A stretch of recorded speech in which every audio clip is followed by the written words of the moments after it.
여러분 안녕하세요. 오늘은 선생님이랑 같이 묵직한 수박 위로 나비가 훨훨이라는 이 글을 읽어보려고 합니다. 사실은 우리가 사실에 대한 의견 말하기 공부할 때 이 글 읽어봤거든요. 그런데 그때는 사실과 의견 구별하는 것, 이것에만 너무 초점을 맞춘 나머지 우리가 이 글을 자세하게 살펴보지 못한 것 같아서요. 이 시간 한번 준비해봤습니다. 그러면요, 우리 이 글 같이 한번 읽어보면서 어휘력도 기르는 시간을 가져보도록 할게요. 시작하기 전에 선생님이 어휘력을 기르는 방법 한번 정리를 해봤는데요. 같이 한번 볼게요. 여러분들, 어휘력 기르면 좋겠죠? 글 읽을 때 힘들지도 않고요. 술술 잘 읽힙니다. 그러면 어떻게 어휘력을 기를 수가 있을까요? 네, 먼저 첫 번째로는요. 낱말의 뜻을 짐작하면서 읽습니다. 네, 글을 읽을 때 모르는 낱말이 나오더라도 너무 겁먹지 말고요. 먼저 한번 그 뜻을 짐작해 보는 겁니다. 그래서 그 낱말이 쓰인 부분의 앞부분, 그리고 뒷부분, 이런 것들을 보면은요, 그 낱말의 뜻이 무엇인지 우리가 짐작할 수가 있어요. 우리가 이렇게 낱말을 배워보는 거고요. 그 다음에 두 번째로는요, 그래도 해결이 안 된다. 그러면 뜻을 찾아봐야 되겠죠. 네, 우리가 사전을 찾아보면 됩니다. 그런데 이렇게 해가지고 우리가 그 낱말의 뜻을 알아봤는데 거기서 멈추면 그 낱말을 완전하게 이해했다고 보기는 어렵습니다. 그렇기 때문에 그 낱말에 비슷한 말이나 반대되는 말에는 어떤 것이 있는지 한번 찾아보고요. 마지막으로는요. 그 새롭게 알게 된 낱말 있잖아요. 그 낱말로 짧은 글짓기를 한번 해보는 겁니다. 그러면은요, 여러분들이 그 낱말을 자기 것으로 만들 수가 있어요. 그래, 그러면은요, 우리 이거 한번 여러분들 꼭 기억하길 바라고 이 글을 같이 한번 읽어봅시다. 네, 선생님이 미리 이렇게 밑줄을 쳐둔 게 있거든요. 네, 여러분들 이 낱말들의 뜻이 무엇일까? 한번 주의 깊게 살펴보면서 같이 한번 읽어볼게요. 묵직한 수박이로 나비가 훨훨, 이광표. 초충도는 8폭으로 이루어진 병풍 작품입니다. 이 그림들은 섬세한 필체와 부드럽고 세련된 색감이 돋보이지요. 전체적으로 구도가 비슷합니다. 화면의 중앙에 핵심이 되는 식물을 두고 그 주변에 각종 벌레와 곤충을 배치했어요. 그림의 화면은 정사각형에 가깝고 식물과 곤충이 화면을 비교적 꽉 채우고 있습니다. 이 중 수박과 들쥐, 그림을 자세히 살펴볼까요? 화면 가운데 아래쪽에 큼지막한 수박 2개가 있습니다. 참으로 당당해 보이는 수박 덩어리이지요. 수박 동글줄기가 왼쪽에서 오른쪽으로 휘어져 뻗어 있고 뻗어나간 줄기 위에 나비 2마리가 예쁘고 우아하게 날개짓을 하고 있네요. 큰 수박 오른쪽에는 페랭이꽃 한 그루가 조용히 피어 있습니다. 수박 옆으로 뻗어 올라간 줄기를 볼까요? 왼쪽 수박에서 위쪽으로 화면 한복판을 가로질러 둥근 곡선을 그리며 뻗어 올라간 줄기가 매우 인상적입니다. 줄기에 작은 수박 하나가 더 매달려 있군요. 수박 밑부분은 검게 표시해 땅임을 알 수 있게 해주고 있네요. 수박 줄기 위로는 예쁜 나비 2마리가 아름답게 날갯짓을 하고 있어요. 붉은 나비와 호랑나비인데 모두 사실적으로 묘사되어 있군요. 나비의 색깔이 서로 대비를 이루어 인상적입니다. 이제 아래쪽으로 시선을 옮겨 수박을 자세히 들여다보죠. 수박의 껍질이 요즘 보는 수박과 다르지요.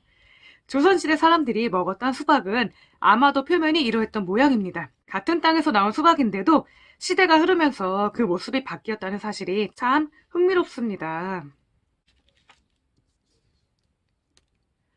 당시 사람들은 수박이 아이를 많이 낳는 것을 상징하고 나비는 화목과 사랑을 상징한다고 생각했습니다. 그렇다면 이 그림 속의 수박과 나비는 아이를 많이 낳아 서로 행복하게 잘 살아가길 바라는 마음을 담고 있는 것으로 생각할 수 있겠지요. 그런데 가장 큰 수박 밑동을 보니 재미있는 일이 벌어졌습니다. 작은 쥐들이 커다란 수박을 열심히 파먹고 있는 게 아니겠어요?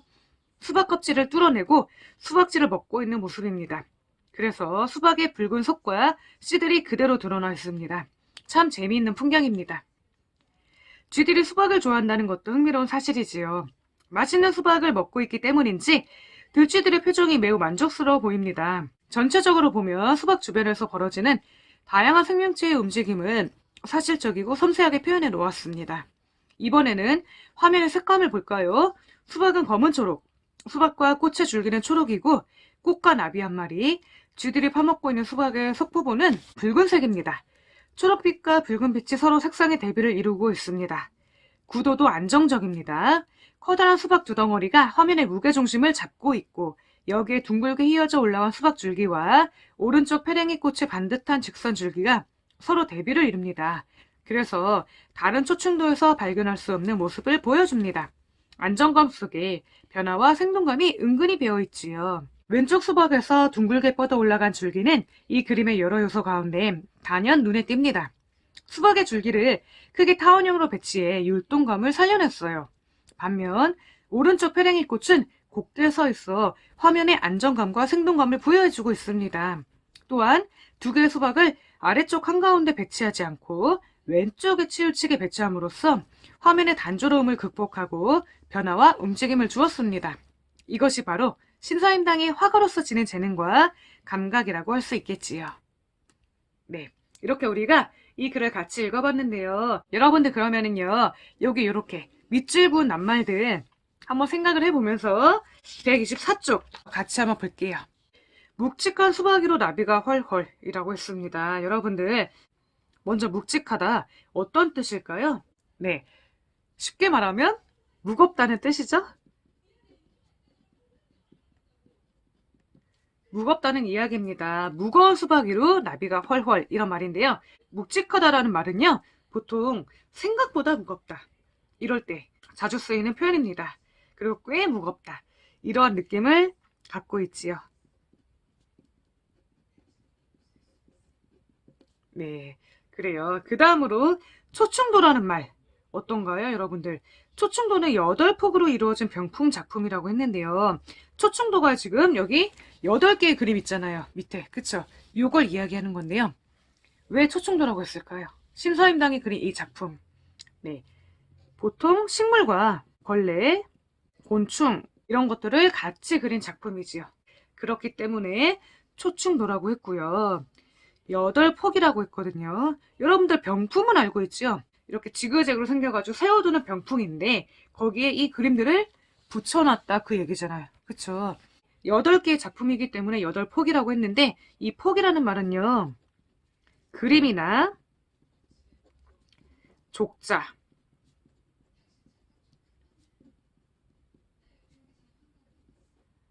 세는 단위입니다. 그림이나 족자 이런 것들을 세는 단위가 폭이었다고 합니다. 그리고 이 그림들은 섬세한 필체와 부드럽고 세련된 색감이 돋보인다고 했거든요. 섬세하다라는 말 어떤 말일까요? 섬세하다라는 뜻을 선생님이 찾아보니까 가늘고 곱다, 세밀하다 이런 뜻이에요. 섬세하다.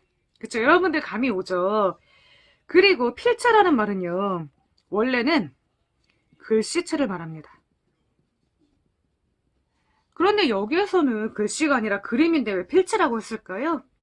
네, 예전에 여러분들 이런 그림들 그릴 때요. 붓을 많이 사용했지요. 붓으로 이런 그림을 그리잖아요. 그리고 붓으로 또 뭘 해요? 글씨도 쓰잖아요. 그쵸? 그렇기 때문에 아주 섬세하고 가늘게 그렸기 때문에 이렇게 필체라고 이야기하지 않았을까 생각이 듭니다. 네, 섬세한 필체. 한마디로 신서임당은 섬세하고 가늘게 붓으로 그림을 그렸다. 그 이야기입니다. 그쵸? 부드럽고 세련된 색감도 돋보인다고 했는데 이 돋보인다는 말은요. 어떤 뜻일까요? 네, 눈에 확 띄다. 이런 말이겠죠? 네, 눈에 확 띕니다. 그쵸?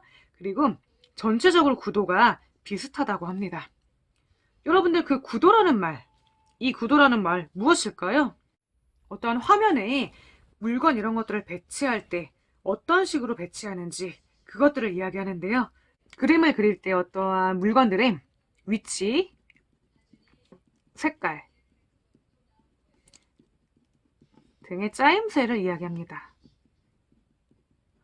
네, 보통 우리가 어떠한 것은 어디에 놓고 오른쪽에는 뭘 두고 왼쪽에는 뭘 두고 위쪽에는 뭘 두고 아래쪽에는 뭘 두고 이렇게 어떠한 물건들을 배치하는 걸 구도를 잡는다고 합니다.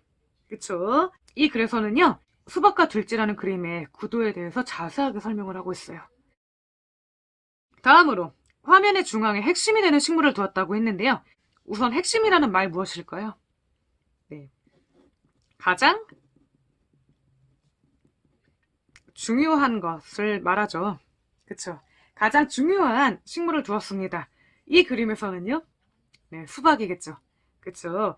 그 다음에 그 주변에 각종 벌레와 곤충을 배치했죠. 이 배치하다라는 말.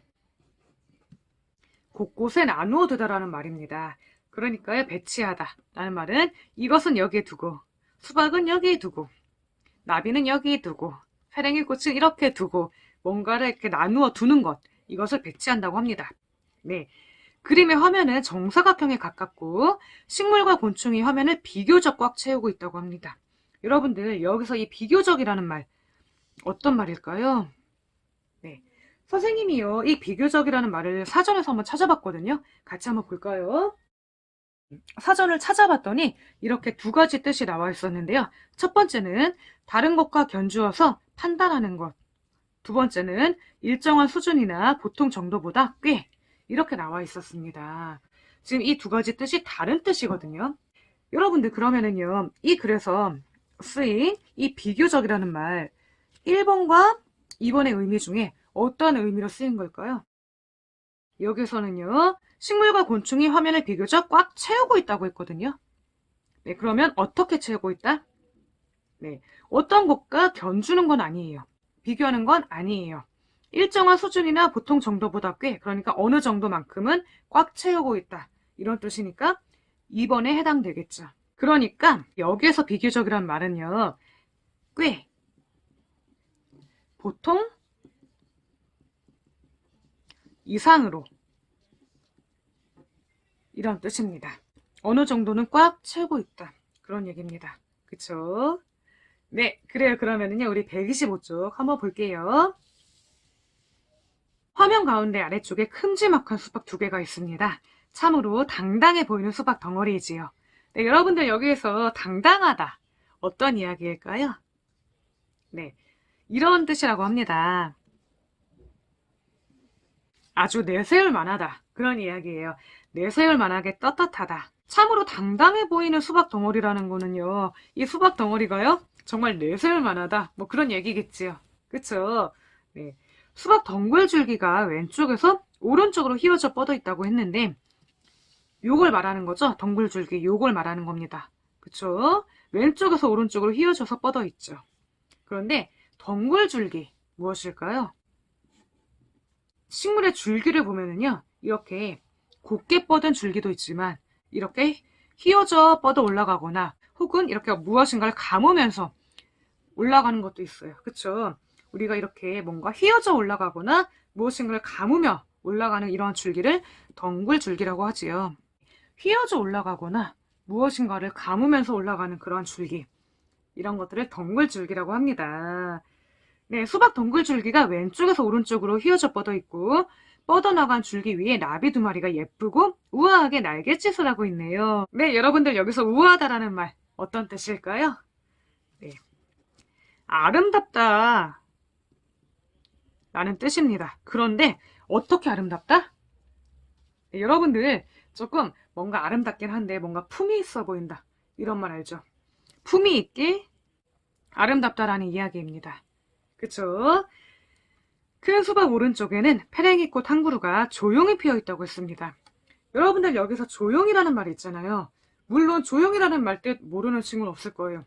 아무 소리 나지 않는 걸 그러한 상태를 뜻하는 건데요. 여기서는요 좀 이상한 점이 있습니다. 선생님은요 이 글을 읽으면서 이게 좀 이상하다고 생각했어요. 페랭이꽃 한 그루가 왜 조용히 피어 있을까요? 원래 식물은 소리를 내는 건 아니잖아요. 어떻게 페랭이꽃 한 그루가 조용히 피어 있을까요? 네. 여러분들 조용이라는 말 물론 시끄럽지 않다, 소리가 나지 않는다 그런 뜻도 있지만 이 작가는 다른 뜻으로 이 말을 사용한 것 같아요. 비슷한 말을 고르자면 얌전히, 얌전이라는 말이 비슷한 말이 될 것 같아요. 이 글쓴이가 표현하고자 하는 뜻이 얌전히 피어있다 이렇게 생각을 한 것 같습니다. 이렇게 우리가 125쪽도 한번 낱말 뜻을 알아보았고요. 우리 그러면은 126쪽 한번 넘어가 볼게요.